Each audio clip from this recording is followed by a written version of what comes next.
Timeline, 5000 ans d'histoire, Richard Fremder.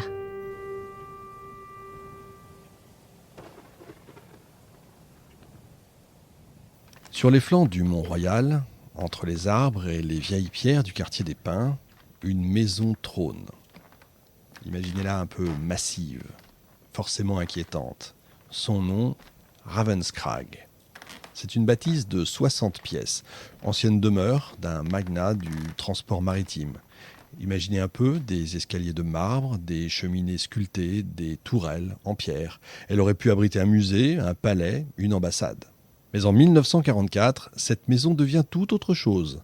Elle devient un hôpital psychiatrique universitaire. Et bientôt, vous vous en doutez, le théâtre d'un véritable cauchemar. Le Allan Memorial Institute, situé à Montréal, est à la fine pointe des soins psychiatriques. Aucun barreau, aucun verrou. Les patients viennent y chercher la lumière. Voilà ce qu'on entend, voilà ce qu'on lit dans les documents. Derrière cette image de modernité et d'humanisme, une réalité bien plus sombre se joue. À la tête de l'Institut, le docteur Evan Cameron, psychiatre écossais de renom, fraîchement arrivé du New York State Hospital, président de l'Association canadienne de psychiatrie, président de l'Association mondiale de psychiatrie, proche de la Fondation Rockefeller, un homme respecté, écouté et admiré. Mais aussi un homme en quête de rupture. Cameron ne veut pas simplement apaiser la souffrance mentale, il veut l'éradiquer, il rêve d'un reset psychique, repartir à zéro.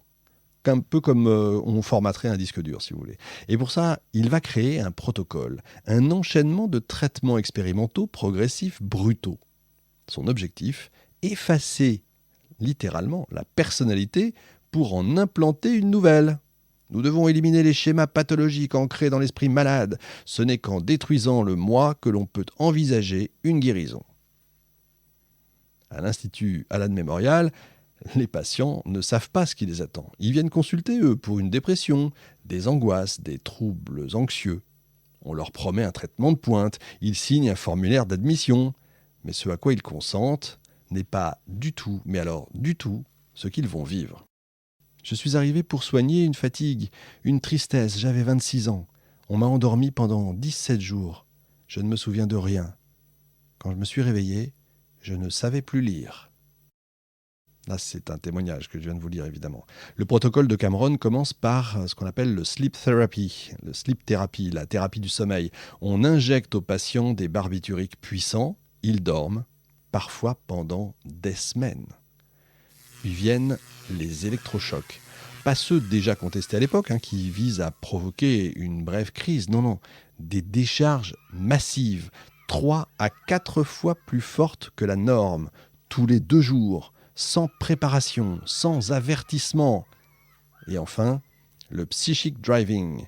À l'aide de casques reliés à un lecteur à bande, Cameron fait répéter des phrases en boucle à ses patients jusqu'à 500 000 fois, jour et nuit, des messages enregistrés dans leur sommeil, puis répétés à leur réveil. Parfois, le message est celui de leur propre voix, enregistré sous hypnose et modifié. Ils ne savent plus qui parle, ni depuis quand, ni pourquoi.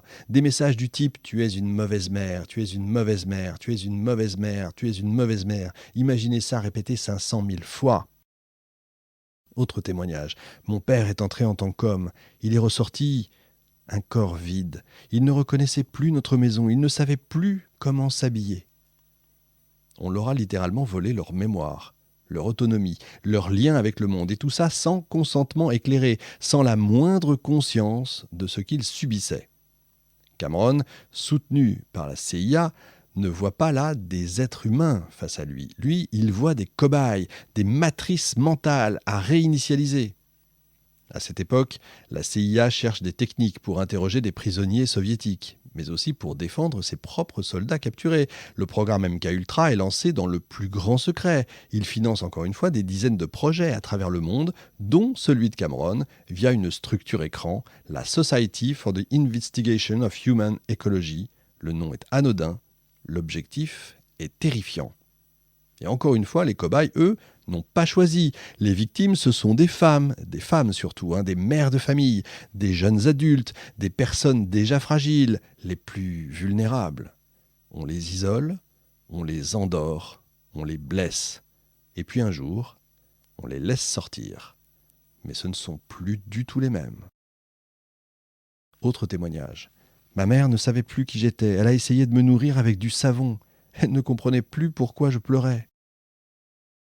Alors l'histoire aurait pu s'arrêter là, étouffée, dissoute dans les archives médicales. Et c'est ce qui s'est passé pendant 50 ans. Mais au début des années 2000, les familles s'organisent, elles se regroupent sous un nom, SAAGA, Survivors Allied Against Government Abuse. Elles fouillent les archives, retrouvent les formulaires, les lettres, les bandes. Elles portent plainte, elles réclament justice et elles parlent. Les termes Canada, CIA, dites la vérité, justice pour les cobayes oubliés. Devant le palais de justice de Montréal, on se retrouve, comme au début.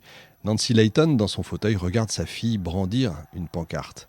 Elles sont peu nombreuses, mais elles sont là. Et elle rappelle à tous que ce qui s'est passé ici au Canada, dans une université prestigieuse, dans un hôpital réputé, n'était pas de la médecine. C'était tout simplement une expérimentation humaine, dangereuse, cachée, injustifiable. Timeline, 5000 ans d'histoire, Richard Fremder.